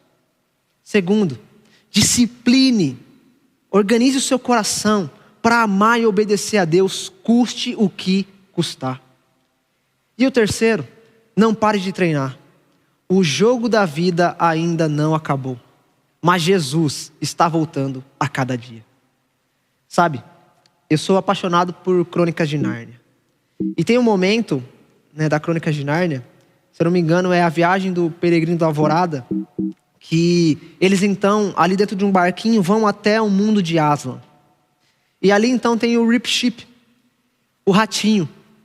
E ali então, depois de várias conversas, de um diálogo de Aslan com o príncipe Caspian, com a Lucy e com o Edmundo, o Rip Ship ele chega diante de Aslan e faz um pedido. E ele fala assim: Aslan, meu mestre, eu vivi grandes coisas nesse mundo, mas o desejo que eu tenho é de viver contigo, é de viver no teu mundo, é de viver para ti e descansar em ti. E aí eu pego essa ilustração, essa forma do Rip Ship diante de Aslan, e eu vejo Paulo dizendo: eu combati o bom combate, eu guardei a fé, eu completei a carreira, eu não me importo mais com o mundo do agora, do aqui e agora, eu só quero estar com o Senhor. Sabe, esse desejo tem que estar em nosso coração, porque nós não somos daqui, somos peregrinos, viajantes, nós temos uma pátria, nós temos um tempo determinado para aqui viver, para que então, em glória, nós venhamos encontrar o nosso Aslan, que vai abrir então as portas, para a gente que possa entrar nesse mundo perfeito que Ele tem guardado para nós. Mas então, enquanto caminhamos, Rip Ship era um ratinho, um guerreiro, que era perseverante e era disciplinado. E ele então recebeu aquilo que esperava. Aslan lhe deu aquilo que ele tanto queria. E Deus vai nos dar aquilo que nós tanto desejamos, se nós perseverarmos em buscar a Deus, disciplinarmos o nosso coração, entendendo que Jesus está voltando. É isso que eu queria compartilhar com você. E espero que Deus tenha falado ao seu coração e que você possa continuar crescendo em um relacionamento com o nosso Jesus. Eu quero orar por você. Deus, eu quero te agradecer por tudo que o Senhor tem feito em nossas vidas e continua a fazer. Pai, te peço que aonde os meus irmãos estiverem, ou a forma que estiverem assistindo essa mensagem, eles sejam tocados pelo Teu Espírito Santo. E que o Senhor possa trazer, Deus, transformação ao coração, transformação à realidade, pois assim nós vamos experimentar da boa, agradável e perfeita vontade do Senhor. Que eles perseverem em Ti, que eles sejam disciplinados em uma vida contigo, e aí então vivam de forma que Te agrade. É isso que eu peço a Ti, Deus, em nome de Jesus. Amém. Então, fica com Deus e até a próxima. Pessoal, a gente tem um aviso muito importante, a gente quer que você preste bastante atenção no que a gente vai te falar agora. Esse tempo de Pixtalk foi incrível pra gente, era um sonho que a gente sempre teve e a gente finalmente pôde colocar isso em prática, tirar esse projeto da gaveta. Mas a gente quer te avisar que o Pixtalk tá acabando aqui. Mano, que dor no coração. Primeira temporada, né? Na verdade, o Pixtalk vai continuar outras vezes, a gente vai se encontrar através da tela do seu celular, do seu notebook, da sua TV. Certeza. Mas entendemos como igreja a necessidade de cuidar da nossa comunidade agora. Tanto dos nossos voluntários que são envolvidos em toda a produção do Pixtalk. A gente quer privá-los, né, dessa exposição diante dessa pandemia. E também é um tempo da gente cuidar da nossa igreja, dedicar mais tempo aos pequenos grupos, aos encontros que a gente vai fazer online. Então, a primeira temporada do Pixtalk acaba aqui, mas você pode assistir várias vezes, quantas vezes você quiser. Tá no nosso canal do YouTube, né? Canal do Ultra, do Mega, do Light. Durante dos próximos dias a gente vai divulgar novidades para você. Fiquem atentos. Vamos ter atividades específicas do Ultra para a galera dos pré-adolescentes, específicas do Mega para os adolescentes e específicas do Light para os jovens. Então o nosso contato vai agora ser ainda mais intenso com você. E a gente agradece durante esse tempo que a gente pôde caminhar. Foi especial, Felipe, como é que foi isso? Foi maravilhoso, foi marcante. Eu acho que a gente conseguiu se divertir, a gente conseguiu se alimentar e a gente conseguiu se aproximar, por mais que distantes, por mais que atrás e por meio da tela.